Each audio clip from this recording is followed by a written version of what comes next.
Assalamualaikum warahmatullahi wabarakatuh. Perkenalkan, nama saya Muhammad Rafi Ar-Rasyid dari Geodesi Angkatan 2025 kelas C dengan NIM 2110125140159. Berdirinya saya di sini, saya akan membuat tugas UAS Bahasa Indonesia. Di sini saya akan membuat tugas yang berjudul penggunaan bahasa Indonesia di era digital ini. Pada kesempatan ini, saya akan menyampaikan mengenai salah satu bahasa Indonesia yang sering kita temui dalam kehidupan sehari-hari, yaitu penggunaan bahasa Indonesia di era digital ini. Bahasa merupakan alat komunikasi yang sangat penting dalam kehidupan manusia. Melalui bahasa, seseorang dapat menyampaikan informasi, pendapat, perasaan, maupun gagasan kepada orang lain. Sebagai warga negara Indonesia, kita memiliki bahasa Indonesia yang berfungsi sebagai bahasa persatuan dan identitas bangsa. Oleh karena itu, penggunaan bahasa Indonesia yang baik dan benar perlu dijaga dan dikembangkan. Namun, perkembangan teknologi ini dan media sosial telah membawa perubahan yang cukup besar terhadap cara masyarakat berkomunikasi. Saat ini, hampir setiap menggunakan telepon pintar atau handphone dan berbagai platform media sosial seperti Instagram, TikTok, X, Threads, Facebook, WhatsApp, Telegram, dan lain-lain. Kehadiran media sosial memang memberikan banyak manfaat karena mempermudahkan komunikasi dan penyebaran informasi. Akan tetapi, di sisi lain muncul berbagai permasalahan yang berkaitan dengan penggunaan bahasa Indonesia yang tepat. Salah satu permasalahan yang paling ditemukan adalah penggunaan bahasa asing secara berlebihan. Dalam kehidupan sehari-hari, banyak orang yang lebih memilih menggunakan istilah asing meskipun sebenarnya sudah tersedia padanannya dalam bahasa Indonesia. Sebagai contoh, kata meeting digunakan untuk menggantikan kata rapat, kata deadline digunakan untuk menggantikan kata batas waktu, dan kata feedback digunakan untuk menggantikan kata umpan balik. Penggunaan istilah asing sebenarnya tidak selalu salah, terutama jika istilah tersebut belum memiliki padanan yang tepat dalam bahasa Indonesia. Namun, apabila bahasa Indonesia dilakukan secara berlebihan, masyarakat dapat kurang terbiasa menggunakan kosakata bahasa Indonesia yang sebenarnya sudah terbiasa. Akibatnya, kemampuan berbahasa Indonesia yang baik dapat mengalami penurunan. Permasalahan berikutnya adalah penggunaan bahasa yang tidak sesuai dengan kaidah bahasa Indonesia atau tidak sesuai dengan EYD-nya. Di media sosial, kita sering menemukan penulisan yang tidak memperhatikan ejaan, tanda baca, maupun struktur kalimat yang benar. Banyak penggunaan media sosial menulis dengan singkatan yang berlebihan sehingga pesan yang disampaikan menjadi kurang jelas. Sebagai contoh, kata yang biasanya itu disingkat menjadi YG, kata sudah biasa disingkatnya menjadi SDH. Lalu ada kata terima kasih biasanya menjadi kata makasih atau TKS atau yang lain-lain. Terus atau bahkan disingkat menjadi bentuk yang lebih pendek lagi. Dalam komunikasi santai, penggunaan singkatan seperti ini masih dapat dipahami. Namun jika kebiasaan tersebut terus dibawa ke lingkungan akademik atau profesional, kualitas komunikasi dapat menurun. Contohnya saat dosen sedang mengajar melalui WhatsApp atau memberikan informasi kepada mahasiswa, dosen tersebut seperti menyingkat-nyingkat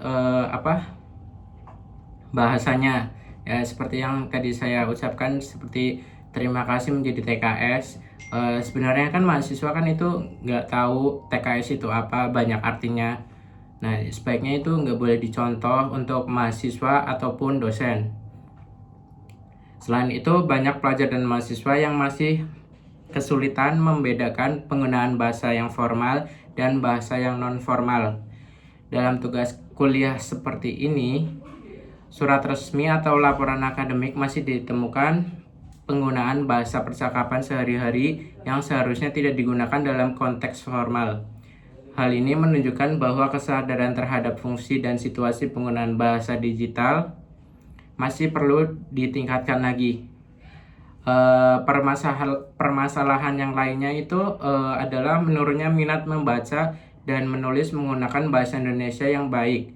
Saat ini masyarakat lebih banyak mengonsumsi konten dalam bentuk video pendek atau short movie dibandingkan membaca satu artikel.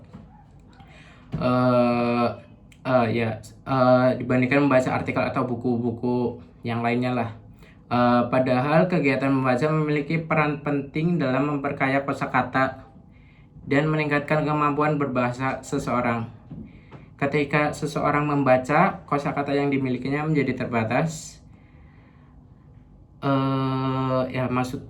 Maksud saya ketika seseorang jarang membaca, kosakata yang dimilikinya malah nanti menjadi terbatas dan tidak mengetahuinya. Akibatnya, kemampuan untuk menyampaikan ide secara jelas dan sistematis dapat berkurang. Oleh karena itu, budaya membaca perlu terus didorong agar kemampuan bahasa Indonesia masyarakat berbahasa Indonesia masyarakat dapat berkembang dengan baik. Di lingkungan pendidikan, penggunaan bahasa Indonesia yang baik juga menghadapi berbagai tantangan. Banyak peserta didik yang tertarik menggunakan bahasa gaul dibandingkan bahasa baku. Bahasa gaul memang dapat menciptakan suasana yang lebih asik, lebih akrab dalam pergaulan. Akan tetapi, apabila digunakan secara berlebihan, seseorang dapat mengalami kesulitan ketika harus berkomunikasi dalam situasi formal. Kita sering menemukan fenomena campuran kode atau pencampuran bahasa Indonesia dengan bahasa asing dalam satu kalimat. Sebagai contoh, seorang mengatakan, "Aku lagi fokus mengerjakan proyek supaya targetnya bisa tercapai." Kalimat tersebut sebenarnya dapat diganti menjadi, "Saya sedang fokus mengerjakan proyek agar targetnya dapat tercapai." Fenomena campur kode memang sering terjadi karena pengaruh lingkungan, media sosial maupun dunia kerja. Namun, penggunaan bahasa Indonesia yang perlu diprioritaskan agar identitas bahasa Indonesia nasional tetap terjaga. Selain masalah penggunaan bahasa, terdapat pula permasalahan etika berbahasa di media sosial. Tidak sedikit penggunaan media sosial yang menyampaikan pendapat dengan kata-kata kasar, merendahkan orang, terus menyebarkan informasi yang belum tentu benar atau bisa disebut hoax. Lalu ada apa lagi ya? Intinya itulah banyak. Padahal bahasa tidak hanya berfungsi untuk sebagai alat komunikasi, tetapi juga mencerminkan karakter seseorang atau karakter diri sendiri. Penggunaan bahasa yang santun sangat penting untuk menciptakan lingkungan komunikasi yang sehat. Ketika seseorang berbicara atau menulis dengan sopan, pesan yang disampaikan akan lebih mudah diterima oleh orang lain. Sebaliknya, penggunaan bahasa yang kasar seringkali akan menimbulkan konflik dan kesalahpahaman. Permasalahan lain yang perlu diperhatikan adalah penyebaran informasi palsu atau hoax. Banyak informasi yang beredar di media sosial ditulis dengan bahasa yang provokatif sehingga mudah mempengaruhi masyarakat. Tidak sedikit orang yang langsung membagikan informasi tersebut tanpa memeriksa kebenarannya terlebih dahulu. Jadi tuh nanti masyarakat tuh biasanya membaginya tuh langsung disebar aja gitu tanpa memilah-memilahnya dulu. Ini beritanya benar atau enggak. Dalam kondisi seperti ini, kemampuan memahami dan menggunakan bahasa menjadi sangat penting. Masyarakat perlu memiliki kemampuan literasi baik agar dapat membedakan informasi yang benar dan informasi yang menyesatkan. Dengan demikian, penyebaran hoaks dapat diminimalisirkan. Lalu apa yang dapat kita lakukan untuk mengatasi berbagai permasalahan tersebut? Yang pertama, kita perlu membiasakan diri menggunakan bahasa Indonesia yang baik dan benar sesuai dengan situasi yang dihadapi. Dalam lingkungan akademik dan profesional, penggunaan bahasa baku harus menjadi prioritas. Sementara itu, dalam komunikasi santai, penggunaan bahasa non-formal dapat dilakukan secara wajar dan tanpa mengabaikan kesantunan. Yang kedua, kita perlu meningkatkan minat membaca buku, artikel, majalah, novel maupun berita-berita yang berkualitas dan membantu memperluas kosakata dan meningkatnya kemampuan berbahasa. Semakin banyak seseorang membaca, semakin baik pula kemampuan komunikasinya. Lalu yang ketiga, lembaga pendidikan juga memiliki peran penting dalam meningkatkan kemampuan berbahasa. Masyarakat, sekolah, dan perguruan tinggi terus mendorong peserta didik untuk menggunakan bahasa Indonesia yang baik dalam kegiatan akademik. Selain itu, kegiatan literasi dan pelatihan menulis juga perlu ditingkatkan. Bahasa Indonesia bukan hanya untuk alat komunikasi, tetapi juga bagian dari identitas bangsa yang dijaga bersama.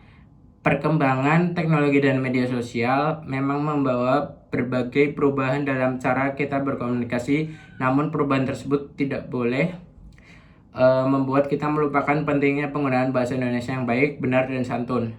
Sebagai generasi muda, kita memiliki tanggung jawab untuk menjaga keberadaan bahasa Indonesia agar tetap berkembang tanpa kehilangan jati dirinya. Dengan membiasakan diri menggunakan bahasa yang baik, meningkatkan budaya membaca, dan serta memanfaatkan media sosial secara bijak, kita dapat berkontribusi dalam menjaga kualitas bahasa Indonesia di masa depan. Demikian pandangan yang dapat saya sampaikan mengenai penggunaan bahasa Indonesia di era digital ini. Semoga pembahasan ini dapat menambah kesadaran kita semua tentang pentingnya menjaga dan menggunakan bahasa Indonesia yang baik dan benar.